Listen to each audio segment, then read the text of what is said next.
Estamos nuevamente aquí para compartir una palabra de Dios y leer del Evangelio según San Mateo, capítulo 26, desde el versículo 57 al 75. Es palabra de Dios, y especialmente este relato del Evangelio que nos habla de la vida de nuestro Señor Jesucristo. El Espíritu Santo tiene interés de revelarnos la persona del Hijo. Estamos pisando Tierra Santa cuando abrimos las Escrituras y podemos leer pasajes como lo que vamos a oír en este momento. Y leo así de la bendita y gloriosa palabra de Dios. Los que prendieron a Jesús le llevaron al sumo sacerdote Caifás, a donde estaban reunidos los escribas y los ancianos. Mas Pedro le seguía de lejos hasta el patio del sumo sacerdote y entrando se sentó con los alguaciles para ver el fin. Y los principales sacerdotes y los ancianos y todo el concilio buscaban falso testimonio contra Jesús para entregarle a la muerte. Y no lo hallaron, aunque muchos testigos falsos se presentaban. Pero al fin vinieron 2 testigos falsos. ¿Qué dijeron? Este dijo: puedo derribar el templo de Dios y en 3 días reedificarlo. Y levantándose el sumo sacerdote le dijo: ¿no respondes nada? ¿Qué testifican estos contra ti? Mas Jesús callaba. Entonces el sumo sacerdote le dijo: te conjuro por el Dios viviente que nos digas si eres tú el Cristo, el Hijo de Dios. Jesús le dijo: tú lo has dicho. Y además os digo que desde ahora veréis al Hijo del Hombre sentado a la diestra del poder de Dios y viniendo en las nubes del cielo. Entonces el sumo sacerdote rasgó sus vestiduras diciendo: ha blasfemado. ¿Qué más necesidad tenemos de testigos? He aquí, ahora mismo habéis oído su blasfemia. ¿Qué os parece? Y respondiendo ellos dijeron: es reo de muerte. Entonces le escupieron en el rostro y le dieron de puñetazos. Y otros le abofeteaban, diciendo: profetízanos, Cristo, ¿quién es el que te golpeó? Pedro estaba sentado fuera en el patio y se le acercó una criada diciendo: tú también estabas con Jesús el Galileo. Mas él negó delante de todos diciendo: no sé lo que dices. Saliendo él a la puerta le vio otra y dijo a los que estaban allí: también este estaba con Jesús el Nazareno. Pero él negó otra vez con juramento: no conozco al hombre. Un poco después, acercándose los que por allí estaban, dijeron a Pedro: verdaderamente también tú eres de ellos, porque aún tu manera de hablar te descubre. Entonces él comenzó a maldecir y a jurar: no conozco al hombre. Y enseguida cantó el gallo. Entonces se acordó de las palabras de Jesús que le había dicho: antes que cante el gallo, me negarás 3 veces. Y saliendo fuera, lloró amargamente.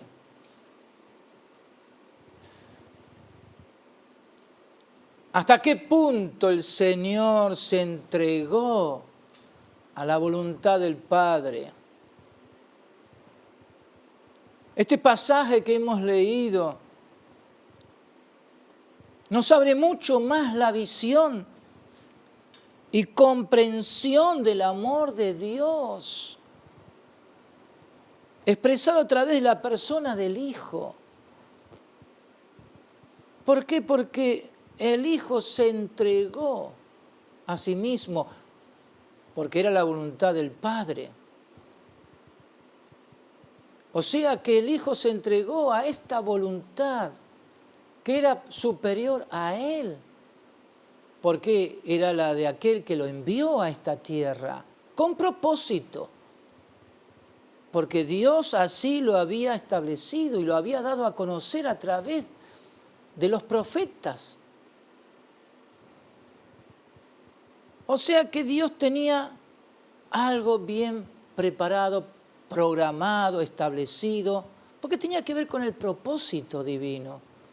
Ahora el Hijo, en esta lectura que hemos tenido en estos días, de Mateo 26 especialmente, nos muestra que Jesús pasó por un momento crítico en su vida.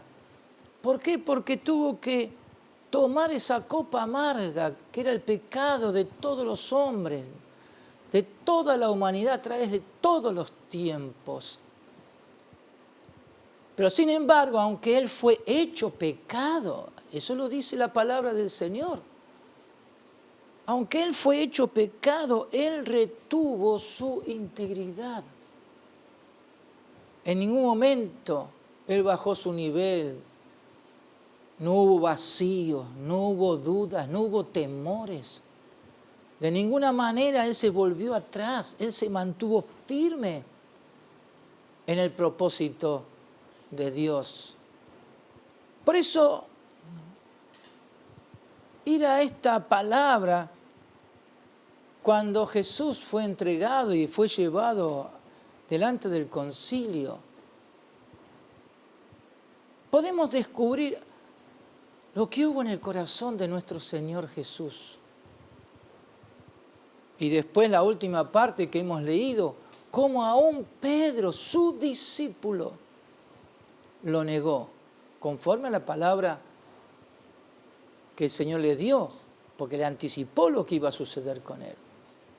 Ahora bien, volviendo entonces a estos versículos que hemos leído, cuando fue llevado delante del concilio, es que los líderes religiosos estaban determinados a llevarlo a la muerte a Jesús.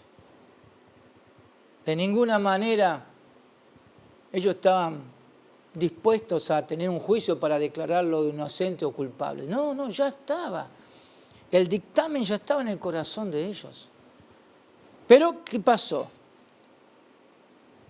De ninguna manera estaban dispuestos a aceptar las obras del Hijo. De ninguna manera estaban dispuestos a aceptar a Jesús como el Mesías. Querían eliminarlo, quitarlo de la faz de la tierra. Ahora, eso nos hace entender algo. Que la revelación del reino de Dios, el reino de los cielos aquí en la tierra a través del Hijo, despertó en todos estos líderes, en el mismo pueblo, reacción. Despertó en todos estos, o sea, en el hombre natural, un rechazo a lo que es eterno, un rechazo a lo que es Dios y el cumplimiento de las palabras proféticas que todo judío conocía muy bien, pero sin embargo sin entender el mensaje.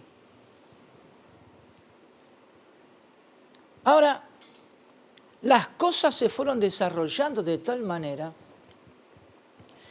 que estos líderes, buscando ocultar todo lo que ellos tenían en su corazón y disimular y aparentar algo, dijeron, vamos a presentar testigos.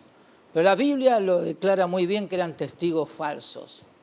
Nadie tenía nada que decir de Jesús. Nadie podía levantar algún argumento y señalarlo como alguien que estaba oponiéndose o contradiciendo las leyes del pueblo judío. Entonces, como dije, ellos ya tenían un dictamen. Jesús tenía que morir. No había otra cosa para ellos más que esto. Jesús tenía que morir. Y así fue que buscaron testigos falsos y no, aunque se presentaron varios, ninguno de esos parecía que era bueno. Hasta que vinieron dos. Y uno de ellos entonces habló y como hemos leído, uno de ellos dijo que Jesús había afirmado que él iba a derribar el templo y que después lo iba a levantar en 3 días. Entonces, uno tiene que ver cuidadosamente lo que estos falsos testigos dijeron. ¿Por qué? Porque Jesús en ningún momento dijo que él lo iba a destruir. Y aun cuando él dijo que en 3 días iba a volver a edificarlo, no estaba hablando del templo físico, estaba hablando de su propio cuerpo. Ahora, esto que dijeron estos falsos testigos, para el sumo sacerdote Caifás fue suficiente. Porque él, para eso era el sumo sacerdote, para defender las cosas de Dios y el templo de Dios. Entonces, si hay algo que a Caifás lo confundió y las cosas no estaban sucediendo como él esperaba, es que se dirigió a Jesús y le dijo, ¿no respondes nada? Te están acusando, están diciendo algo en tu contra, que vos estabas diciendo que ibas a afectar y dañar el templo de Jerusalén. No dices nada. ¿Por qué? Porque, como dice la palabra, Jesús callaba. O sea, a través de todo ese interrogatorio que le hizo Caifás, de ninguna manera Jesús respondió. Y por eso, inclusive le dijo Caifás, ¿qué testifican esto contra ti? Entonces, como que estaba buscando la manera que Jesús abriera su boca para defenderse, argumentar, para decir, no, están equivocados, yo no dije tal cosa. Ahora, en el orden espiritual y bíblico, y conforme a la doctrina de Dios y a lo que Jesús mismo enseñó, lo que Caifás estaba buscando de Jesús, que él hablara por su propia cuenta. ¿Qué significa eso? Que Jesús enseñó que él no estaba para hablar por su propia cuenta, sino todo lo que recibía del Padre, eso es lo que hablaba. ¿Por qué? Porque cuando él recibía palabra del Padre, el Padre podía hacer sus obras en la medida que el Hijo la declarara. Porque como dice el profeta Amós, Jehová el Señor no hará nada sin que lo revele a sus siervos los profetas. Entonces, todos sabían, y Jesús así lo había confirmado muchas veces, que Dios, para llevar a cabo sus obras, habló a través de los profetas. Y los profetas profetizaron. Ahora, ¿cuál fue el lugar de Jesús? Profetizar lo profetizado, confirmar lo que Dios ya había declarado. Entonces aquí Caifás lo está presionando a Jesús. Está queriendo que de alguna manera él salga hablando por su propia cuenta. Y Jesús callaba. ¿Cuánta enseñanza que tenemos aquí en la persona del Hijo? ¿Y era Jesús? Era Jesús. Era el Verbo de Dios. Era Dios entre nosotros. Sin embargo, el Hijo se sujetó en todo al Padre. Qué fácil es abrir la boca. Qué fácil es salir a discutir, a confrontar. Especialmente cuando hay ciertos elementos en contra, cuando se está hablando mal, cuando se está diciendo algo que no es cierto. Tenemos que aprender de Jesús. Pero no para imitarlo, no para decir, bueno, si Jesús lo hizo así, también lo voy a hacer yo. No, no, no, no. La verdad que surge aquí es la de descansar, entrar en el reposo de Dios y de saber que Dios tiene palabra para lo que Él quiere hacer. Y cuando Él no hace silencio, es ahí donde nosotros tenemos que hacer silencio. Entonces, Jesús dice que callaba. No dice cayó como O sea, que no abrió su boca en ese momento. No, sino que él mantenía una actitud de silencio, de quietud interior. Qué bueno es depender del Espíritu Santo. Qué bueno es intentar oír lo que Dios dice. Y simplemente decir lo que Dios dice. Y guardar nuestra lengua de proferir defensa propia, porque finalmente eso es justicia propia. Querer hacer justicia para tratar de negar lo que se está diciendo, especialmente cuando no hay verdad en lo que se está diciendo. Ahora, para Caifás no fue suficiente el silencio de Jesús.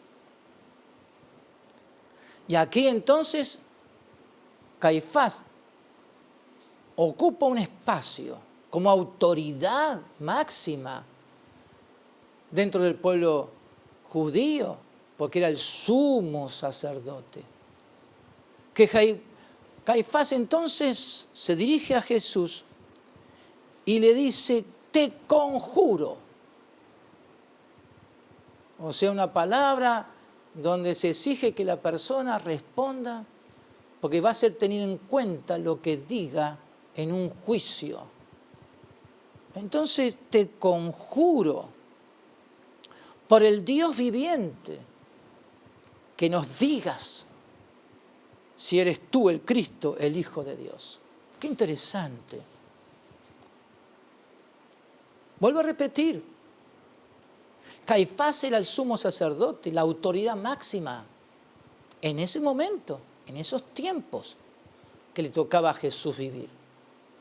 Entonces, como autoridad máxima le estaba diciendo: tú tienes que declarar, tú tienes que decir, tú eres el Cristo, el Hijo de Dios.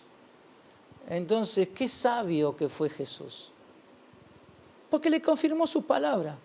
Había salido de la boca de Caifás esa declaración, quién era él.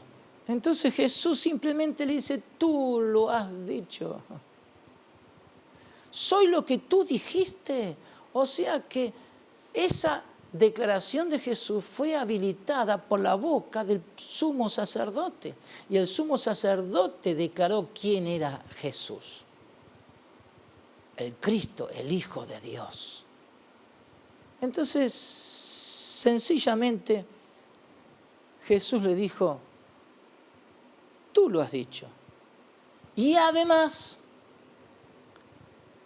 entonces aquí Jesús está profetizando sobre la base de lo que salió de la boca del sumo sacerdote como autoridad espiritual y legal dentro del pueblo judío.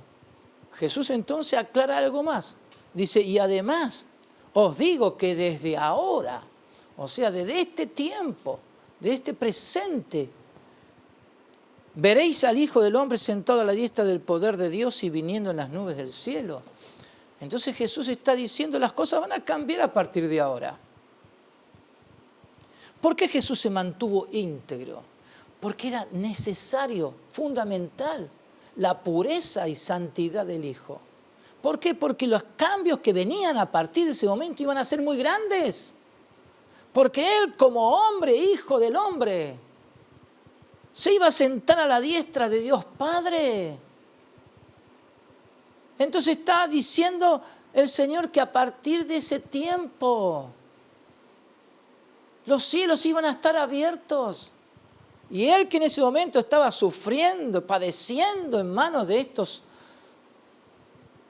hombres, sin embargo, Él estaba viendo el fruto de su aflicción, estaba viendo el resultado de su entrega, estaba viendo más allá de todo lo que Él iba a estar viviendo y padeciendo durante ese día. ¿Por qué? Porque se iba a sentar a la diestra de Dios Padre y eso iba a ser visto de los hombres. Estaba hablando no de ese periodo de tiempo, de ese día, sino de lo que iba a venir por delante. Los hombres lo iban a ver sentado a la diestra de Dios Padre y viniendo en su gloria. O sea que para el Señor ya era un hecho, que no solamente iba a ir a los cielos, iba a estar sentado a la diestra de Dios Padre, sino también que iba a volver para buscar a su iglesia, porque estaba implícito ahí. Ahora, qué grande que es la palabra profética. Y si Jesús estaba padeciendo y viviendo esa situación ahí, era porque estaba escrito. Inclusive él sumó, amplió, porque era el profeta de Dios, el profeta con mayúscula. Porque eso es lo que dijo Moisés, el Señor iba a levantar profeta de entre todos los hermanos. Hablando del Mesías. O sea que el Mesías no solamente era rey, rey de reyes y señor de señores, iba a ser proclamado por el Padre. También sumo sacerdote después de los padecimientos, muerte y resurrección. Sumo sacerdote según el orden de Melquisedec. Pero también era el profeta de Dios. Entonces Jesús está declarando lo que iba a acontecer más allá. Ahora, Caifás como sumo sacerdote estaba confundido. No se daba cuenta con quién estaba tratando. Él pensó que era lo máximo, la autoridad máxima. Pero sin embargo, el que estaba delante de él era el eterno, el suficiente, el soberano, que inclusive venía a traer cambios profundos aquí en la tierra. Y en los cielos, por supuesto, porque todo esto estaba sucediendo a nivel eternidad, conforme a los propósitos de Dios. Ahora bien, ¿qué dice la palabra acá? Cuando Jesús declaró y profetizó, qué poder que tiene la palabra profética. Qué poder esta palabra que Jesús profetizó, que hizo que este hombre no pudiera soportarla y rasgó sus vestiduras. Y lo que llegó a decir es blasfemia, según él, blasfemia delante de Dios. Y entonces dijo, ya está. Es lo que estaba buscando, algo donde aferrarse para poder decir, tiene que morir. Y por eso todos dijeron, es reo de muerte. Ya está. Pues ya estaba todo determinado de antemano. Fue algo falso, mentiroso. No hubo tal cosa como un juicio. Aquel que iba a ir a la cruz para morir. Pero si hay algo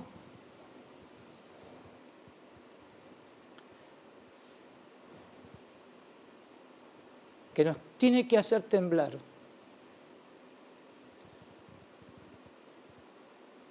¿cómo es el corazón del hombre frente a las cosas de Dios cuando hay incredulidad, cuando hay dureza de corazón, cuando hay una actitud de rebeldía?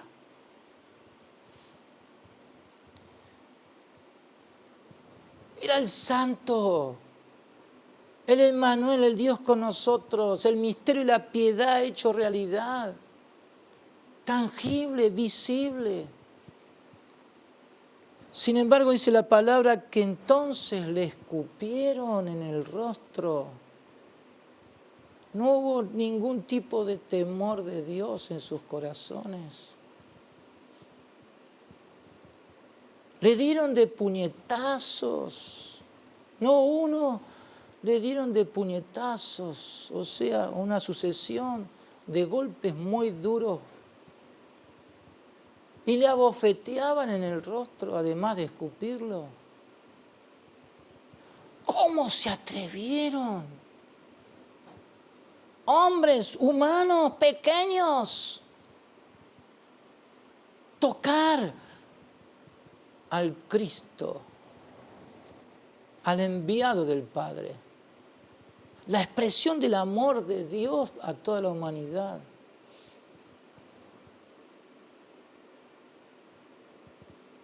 Es sorprendente el nivel de odio, el rechazo al Hijo. Lo rechazaron de tal manera. Y eso es lo que uno tiene que descubrir en estos pasajes. ¿Cómo el Hijo no reaccionó? Por amor. No solo lo estaban acusando falsamente, no solamente lo estaban dañando en su dignidad, aún como hombre, no solo lo estaban rechazando como el Mesías, sino que osaron tocar su cuerpo.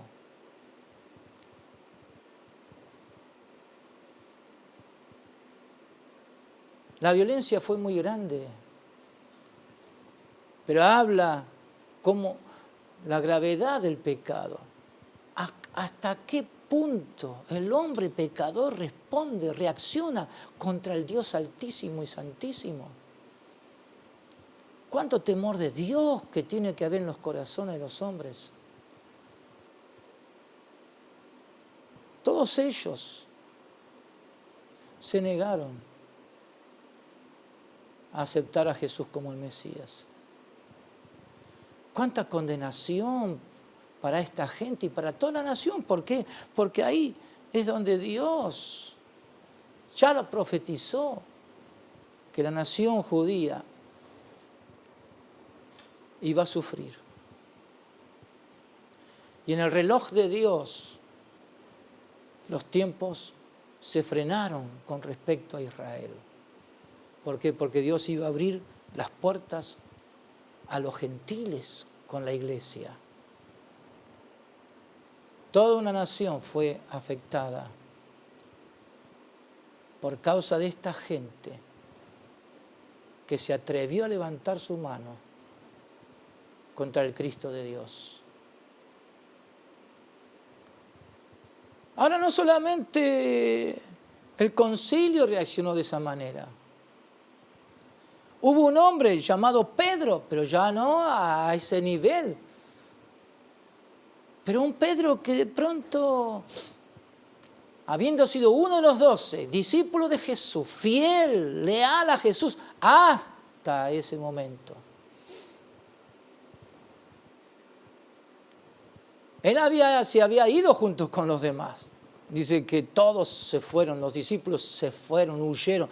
Pero se ve que él retornó.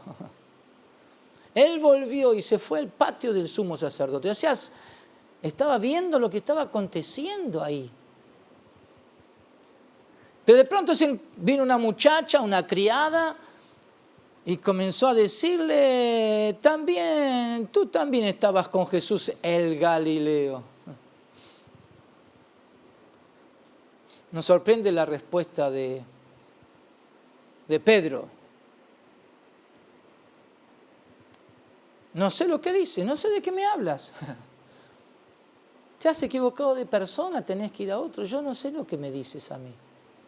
O sea, tomó una posición totalmente neutral, ajena a los hechos, a la realidad, a su vida, a su identidad. Ahora, salió él a la puerta y dice la Biblia, la palabra del Señor, que otra muchacha, otra criada, dijo a los que estaban ahí, ¡hey! También este estaba con Jesús, el Nazareno. No solamente el Galileo, que provenía de Galilea, sino también ahora Jesús de Nazaret. Ahora, la respuesta de Pedro tiene que tomarse en cuenta. ¿Por qué? Porque dijo, no conozco al hombre. Hey, pero ese hombre, Pedro sabía que era el Cristo, el Hijo de Dios. Pero sin embargo, él bajó su nivel y dijo, no conozco al hombre. Un poco después dice la palabra, acercándose por allí, los que estaban reunidos dijeron a Pedro, verdaderamente tú eres de ellos. No te puedes esconder, no puedes disimular quién sos. ¿Por qué? Porque aún en la forma de hablar te descubre. O sea que ellos se ve que estuvieron oyendo lo que Pedro estaba diciendo y hablando y expresando. No se puede ocultar lo que uno tiene con Jesús. Especialmente aquellos que han vivido cerca de Él, caminar con Jesús, conocerlo como el Señor de nuestras vidas. Hay algo que uno recibe Por eso después, más adelante, después de Pentecostés, cuando Pedro y Juan fueron ante el mismo concilio de los sumos sacerdotes, le reconocían que habían estado con Jesús por la forma de hablar, el denuedo que tenían, la forma de expresarse. Es que no se puede ocultar lo que uno tiene cuando uno conoce a Jesús. Ahora, sin embargo, ¿hasta qué punto bajó Pedro su nivel? ¿Por qué? La gran pregunta, ¿por qué Mateo incluyó este tema de Pedro, su negación? Y porque en ese momento el que estaba hablando no era otro más que el hombre Pedro, el hombre natural. Era Pedro. No estaba bajo la inspiración del Espíritu Santo, como hemos dicho allá anteriormente, cuando él dijo que jamás se iba a escandalizar de Jesús y que nunca lo iba a negar.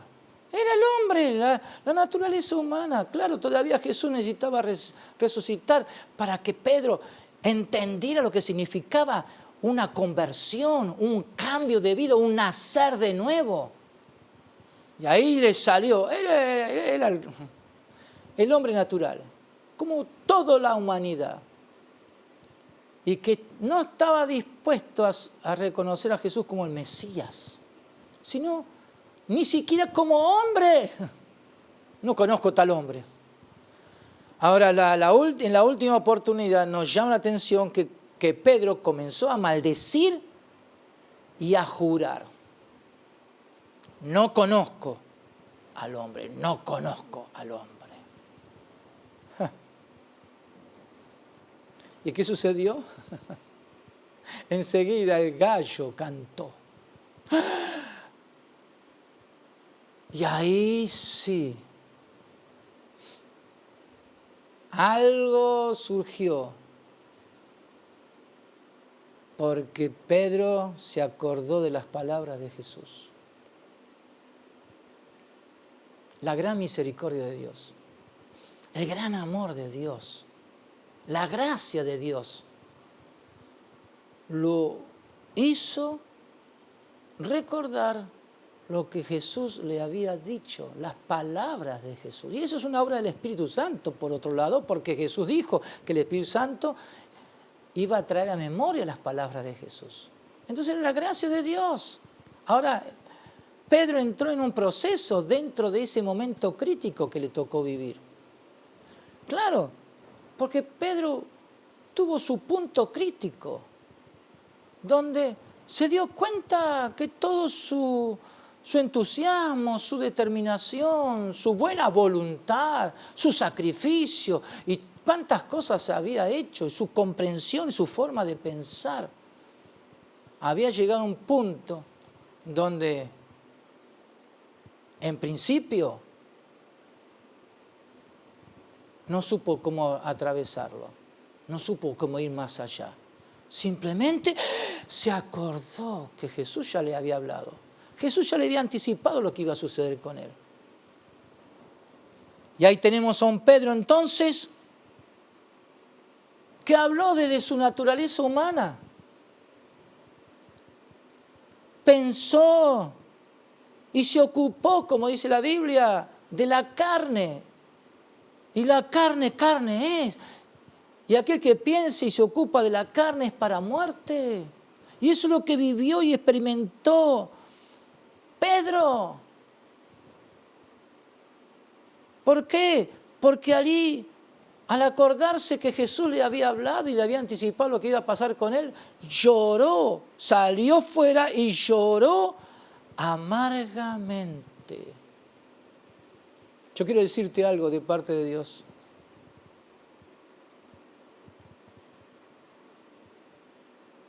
Cuando a alguien le falla a Jesús, cuando alguien niega lo que es delante de Jesús, cuando alguien niega su experiencia, su conocimiento del Hijo,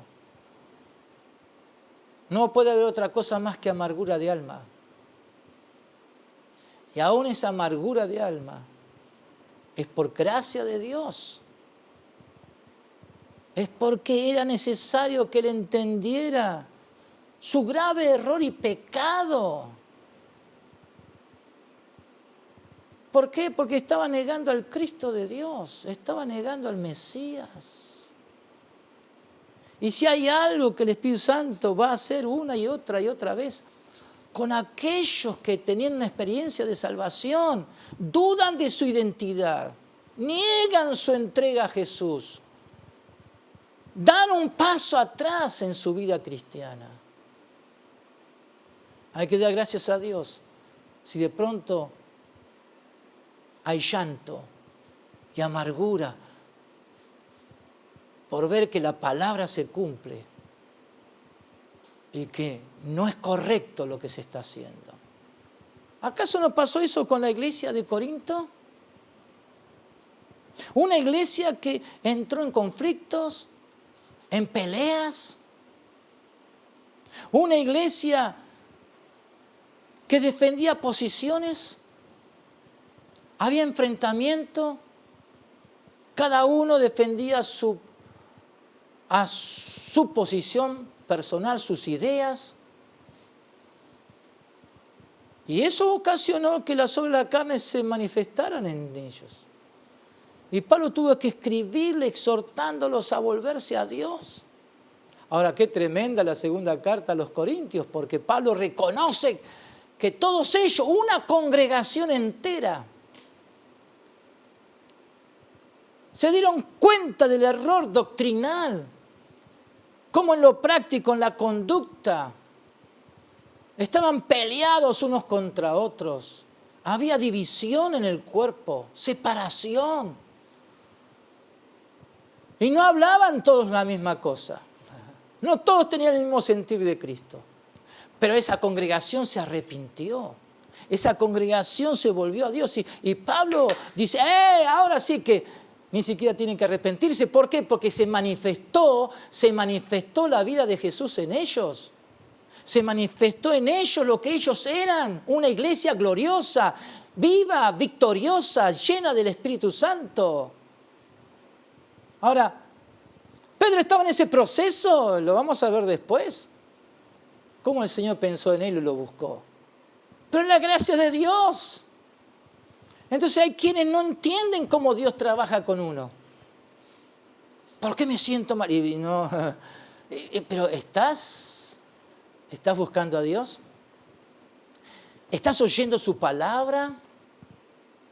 Entonces algunos creyentes no se dan cuenta del nivel de vida. No se dan cuenta que han bajado su nivel de entregas, de consagración. ¿Por qué? Porque no están oyendo la palabra. Porque no están permitiendo que la palabra opere y no se dejan llevar por la palabra. No le dan el lugar que la palabra tiene, porque la palabra tiene poder. Porque la palabra es lo que nos lleva a entender y conocer a Jesús, el Señor, porque Jesús es el verbo de vida. Él es la palabra viva. Entonces, leer la palabra es oír a Dios. Y al oír a Dios es dejar que esa palabra opere en nosotros y nos libre del mal. No tenemos que llegar a un punto como el de Pedro de negar a Cristo. No tenemos que llegar a un punto donde decimos, bueno, yo también soy de carne y hueso, como algunos se atreven a decir. Jesús no tuvo que negarse a sí mismo o llegar a un punto donde reconocer que también Él era hombre. No. Él era hombre, pero sin pecado. Y la nueva vida que tenemos en Jesús, este nuevo hombre no peca. Entonces yo puedo vivir las 24 horas del día en este nuevo hombre y saber que soy santo. Porque soy santo, por eso hay una nueva vida. Soy justo, por eso, porque Jesús me justificó. Dios me justificó en la persona del Hijo. Entonces el que es justo es íntegro. El que es justo es santo. Entonces a través de nuestra manera de vivir, de conducirnos, de hablar, nuestros pensamientos, todo lo que somos tiene que encaminarse conforme al plan y propósito de Dios. Dios ha venido a buscar y salvar lo que se ha perdido, para que seamos libres del mal. No tenemos nada que ver con el maligno, ni con la maldad, ni con las maldiciones, ni con todo aquello que el mundo experimenta. No porque nosotros lo creemos o porque somos capaces. No, no, es la gracia de Dios. Por eso volvemos a repetir el pasaje de 1 Corintios 15, 10, cuando Pablo dice, soy lo que soy por la gracia de Dios. Y he trabajado más que todos estos que se dicen ser y no lo son. Pero no yo, sino la gracia de Dios para conmigo, la cual no ha sido en vano. Entonces, si hay algo que el Espíritu Santo está buscando, es que así como Cristo es, así somos nosotros y así debemos vivir.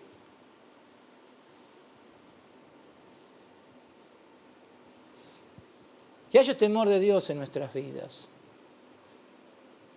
Que frente a la persona del Hijo ahora, sentado a la diestra de Dios Padre, frente a aquel que ha resucitado y fue exaltado y Dios lo llenó con toda su gloria y en él corporalmente habita toda la plenitud de la deidad, podamos humillarnos y reconocer que Él es nuestro Dios. Que tu vida sea una expresión de lo que sos en Jesús. Y deja de mirar alrededor lo que pasa, lo que no pasa, lo que dicen otros. Porque estamos en un mundo que no conoce a Jesús y que las cosas van a seguir su ritmo de vida. Ahora no estamos para cambiar el mundo, estamos para que las almas conozcan a Jesús, eso sí. Pero el mundo va a seguir su trajín y todo se va a desenvolver conforme a las Escrituras, conforme a la palabra profética. Pero la iglesia está llamada para resplandecer, para vivir en victoria, siendo luz en las tinieblas de este mundo. Que así seas en Cristo Jesús. Que disfrute de lo que sos en Jesús. Que te goces en Él. Regocíjate. ¿Por qué? Porque te extenderás. Te extenderás. Iglesia, te extenderás. Y tú vas a crecer y vas a experimentar esta gracia de Dios. Que Dios te bendiga. Y que juntos podamos caminar con Él. No bajes tu vista. Sigue atento a lo que Dios te enseña por la palabra. Sigue oyendo este mensaje. Repítelo, compártelo. Que esto esté en tu boca. Y conocerás el poder de aquel que está sentado a la diestra de Dios Padre. Y que viene pronto, porque Jesús viene pronto. Que Dios te bendiga muy ricamente.